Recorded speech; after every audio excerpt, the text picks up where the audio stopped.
What's up, everyone? And welcome to Who Wants to Be an NU Expert, where knowledge of history is put to the test and only the most prepared contestant rises to the challenge.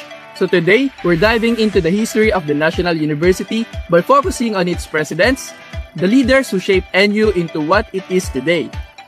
I am your host, Joshua Zabala, and our contestant for today is currently enrolled at the National University Manila, taking Bachelor of Science in Information Technology. Outside academics, mahilig siya sa video games at basketball. He is also currently taking a Nationalian course under Professor Rodney O. Renario. Ladies and gentlemen, let's give a warm welcome to Mr. Clyde Ezekiel Napukaw. Bago tayo magsimula, atin muna natin kumustahin ang ating contestant. So, Clyde, musta naman ng paghahanda mo para rito? Nag-review ka ba? Mukhang confident tayo ha. Handa ka na ba sa pagsagot o bahala na si Batman mamaya?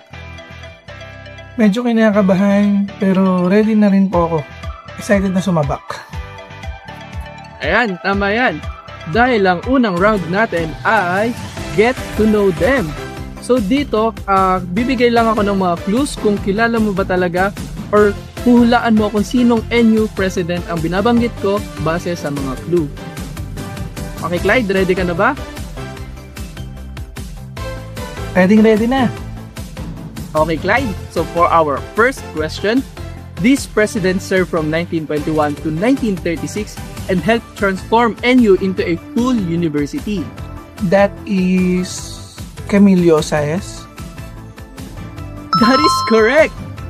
So his leadership was significant because he helped establish NU as a credible university, particularly by strengthening liberal arts and teacher education programs. For our question 2, this acting president helped maintain stability while leadership roles were overlapping. Gabino Tabunar. Correct again, Clyde! Galing! His role was important because he ensured smooth operations despite leadership transitions, preventing disruption in academic and administrative function. Ayan si Gabino Cabuñar. Okay, Clyde, so this is our last question for the first round. This president, who also served as the former dean of the Philippine Law School, is recognized for strengthening National University's legal education programs and reinforcing its focus on professional disciplines during the early years of its academic development. So, sinong president ng NU ito? That's Ricardo Lacson. That is correct, Clyde!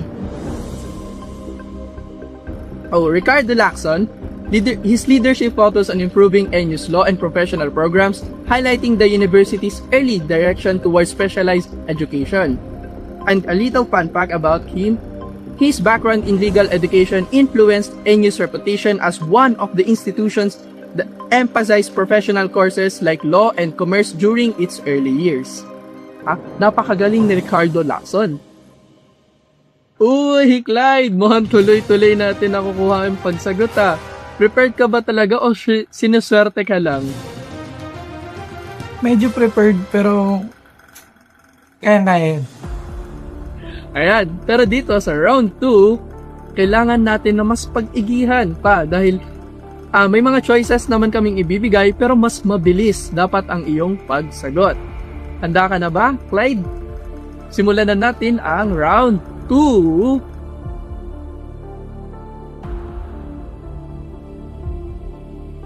So now, for our first question sa round 2, who led NU before World War II and expanded its academic structure?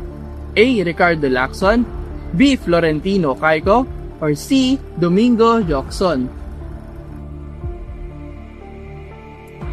Letter B, Florentino Caico. That is correct, Clyde!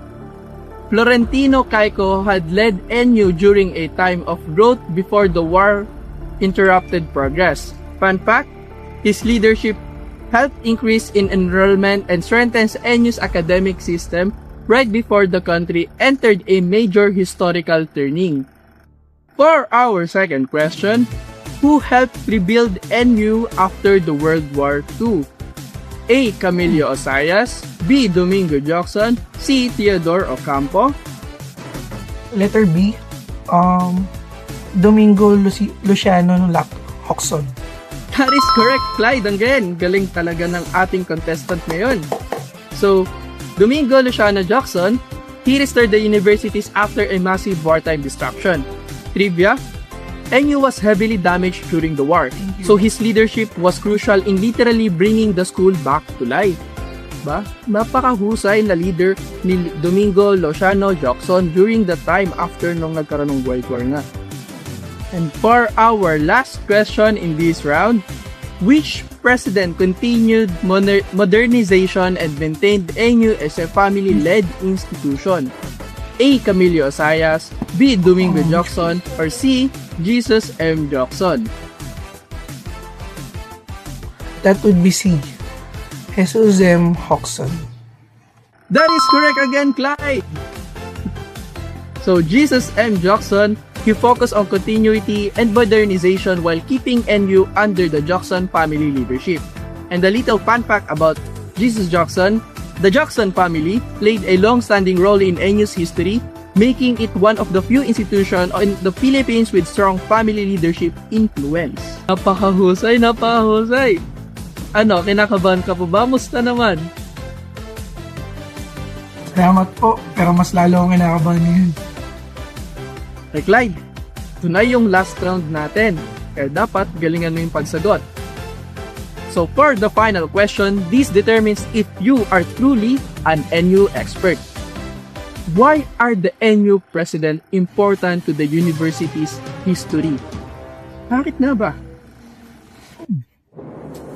NU president are important because each one contributes at differently stages of development, like building the foundations, surviving war, and modernizing the university.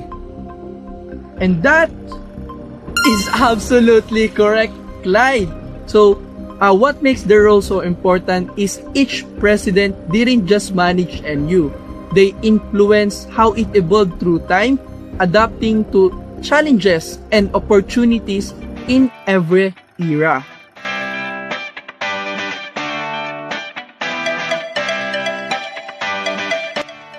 And that concludes our game show for today. We hope you not only enjoyed watching, but also learned something meaningful about the presidents of the National University Manila and their contribution throughout its history, from building the foundation of the university to overcoming challenges like war and up to modernization in the present.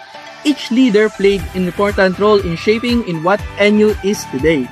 At sana, through this game, mas na-appreciate natin na hindi lang basta ang pangalan ng mga presidente, kundi sila rin ang talagang naging gabay sa growth at development ng university through different periods of time. And once again, thank you for watching and we hope to see you again in our next game. This has been Who Wants to Be an NU Expert, where knowledge truly makes the difference. And good day, everyone!